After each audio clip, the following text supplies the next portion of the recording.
بسم اللہ الرحمن الرحیم۔ قرآن پاک اور احادیث مقدسہ کی روح سے کسی مسلمان کا میدان جنگ سے بھاگنا گناہ کبیرہ ہے، لیکن یہ بات مسلمہ ہے کہ حضرت ابوبکر صدیق رضی اللہ تعالیٰ عنہ میدان احد سے عین لڑائی کے وقت بھاگ کھڑے ہوئے، لہٰذا وہ اس فعل کے ارتکاب سے گناہ کبیرہ کے مرتکب ہوئے، اور گناہ کبیرہ کا مرتکب خلافت کا مستحق نہیں ہو سکتا۔ کیا واقعی دعویٰ کے مطابق ایسا ہی ہوا؟ آئیے دیکھتے ہیں۔ 8 ہجری میں سارا نامی ایک لونڈی مکہ مکرمہ سے مدینہ طیبہ آئی۔ اس کا پیشہ گانا بجانا تھا۔ مدینہ طیبہ میں آنے کے بعد حضور صلی اللہ تعالیٰ علیہ وآلہ وسلم نے اس سے پوچھا کہ کیا تو یہاں اسلام قبول کرنے کے لیے آئی ہے یا کسی اور کام کے لیے؟ تو اس نے جواب دیا، نہیں، میں اسلام قبول کرنے کے لیے نہیں آئی۔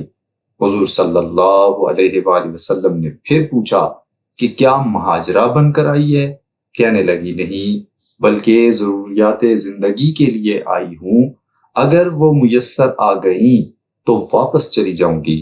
آپ صلی اللہ علیہ وآلہ وسلم نے پوچھا کہ تو نے مکہ والوں سے ضروریات طلب کیوں نہ کی؟ تو اس نے کہا کہ بدر میں مسلمانوں کے ہاتھوں جب سے کفار کو شکست ہوئی ہے میرا کاروبار ماند پڑ گیا ہے۔ تو حضور صلی اللہ علیہ وآلہ وسلم نے صرف آل عبد المطلب کو فرمایا کہ تم لوگ اس لونڈی کی ضروریات کا اہتمام کرو۔ اسی سلسلے میں وہ لونڈی حاطب بن ابی بلتہ رضی اللہ تعالیٰ عنہ کے پاس آئی، اور حاطب نے کچھ سامان ضرورت کے ساتھ اسے ایک رکا بھی دیا جو کہ اہل مکہ کے لیے لکھا گیا تھا، جس میں مذکور تھا کہ عنقریب تم پر حضور صلی اللہ علیہ وآلہ وسلم حملہ کرنے والے ہیں، اپنا تحفظ کر لینا۔ سارا نامی لونڈی جب رکا لے کر عازم مکہ ہوئی تو حضور صلی اللہ علیہ وآلہ وسلم کو اللہ تعالیٰ نے اس کی بذریعہ وہی خبر دے دی۔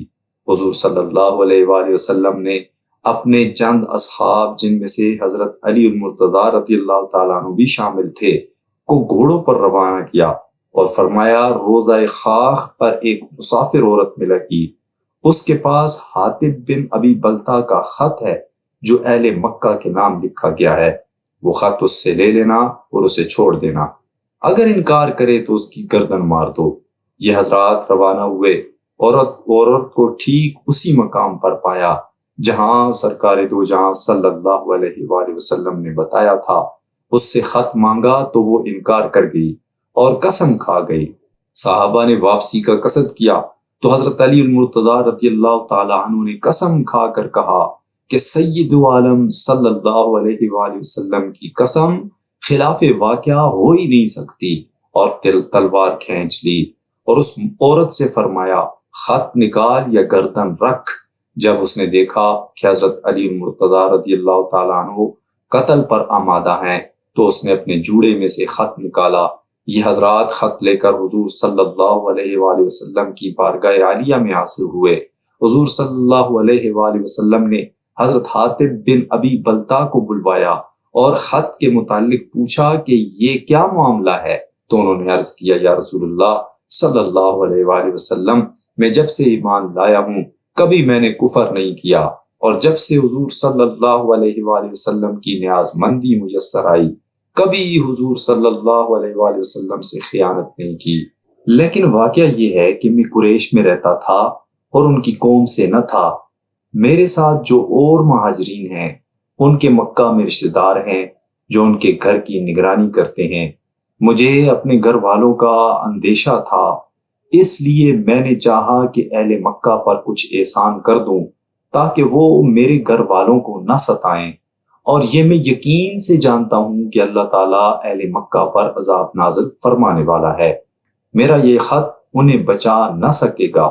حضور صلی اللہ علیہ وآلہ وسلم نے ان کا یہ عذر قبول فرمایا اور ان کی تصدیق فرمائی، مگر حضرت عمر فاروق رضی اللہ تعالیٰ عنہ اپنی جگہ پر کھڑے ہو گئے اور عرض کی، یا رسول اللہ صلی اللہ علیہ وآلہ وسلم، اگر اجازت ہو تو اس منافق کی گردن اڑا دوں۔ حضور صلی اللہ علیہ وآلہ وسلم نے فرمایا، یہ اہل بدر میں سے ہے، اور اللہ تعالیٰ نے بدری صحابہ کے متعلق مغفرت کا وعدہ فرما کر انہیں یہاں تک فرما دیا کہ تم جو چاہو عمل کرو، میں نے تمہیں معاف کر دیا۔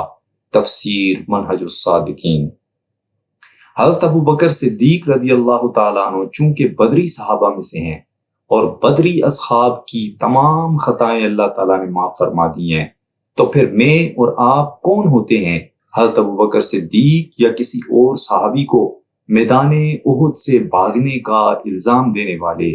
حالانکہ حضرت ابو بکر صدیق رضی اللہ تعالیٰ عنہ احد میں بھاگنے والوں میں سے نہیں بلکہ ثابت قدم رہنے والوں میں سے تھے، اور مزید یہ کہ اللہ رب العزت نے خصوصیت کے ساتھ میدان احد میں بھاگنے والوں کو معافی نامہ عطا فرما دیا۔ ارشاد باری تعالیٰ ہے وَلَقَدْ عَفَا عَنْكُمْ، اللہ تعالیٰ نے تم سے رسول اللہ صلی اللہ علیہ وآلہ وسلم کے حکم کی مخالفت کرنے کے بعد درگزر فرمائی، اور اللہ تعالیٰ مومنین پر بڑا احسان کرنے والا اور انہیں بڑی بڑی نعمتیں عطا کرنے والا ہے۔ اللہ تعالیٰ نے تو انہیں معاف فرما دیا۔ اب اے شیعہ بھائیو، تم سے بھی گزارش ہے کہ تم بھی انہیں معاف کر دو۔ اب ملاحظہ ہو کہ حضرت ابو بکر صدیق میدان احد میں سے بھاگے یا ثابت قدم رہے۔ کشف الغمہ فی معرفت الائمہ کا مصنف لکھتا ہے، اور آپ صلی اللہ علیہ وآلہ وسلم کے ساتھ 14 حضرات ثابت قدم رہے، 7 مہاجرین میں سے اور 7 انصار میں سے تھے۔ مہاجرین سے حضرت ابو بکر صدیق، حضرت عبد الرحمن بن عوف، حضرت علی بن ابی طالب، حضرت سعد بن ابی وقاص، حضرت طلحہ بن عبید اللہ، ابو عبیدہ بن الجراح اور زبیر بن العوام رضی اللہ تعالی عنہم، اور انصار میں سے حباب بن منذر، ابو دجانہ، عاصم بن ثابت، حارث بن انسمہ، سہل بن حنیف، اسید بن حدیر اور سعد بن معاذ رضی اللہ تعالی عنہ تھے۔ تو ان تمام دلائل کے بعد بھی اگر کوئی بندہ حضرت ابو بکر صدیق رضی اللہ تعالی عنہ کے میدان احد میں بھاگنے پر مصر ہے کہ وہ بھاگنے والوں میں سے تھے، تو ہم اس کے لیے اتنا ہی کہہ سکتے ہیں کہ اللہ رب العزت اسے ہدایت عطا کرے۔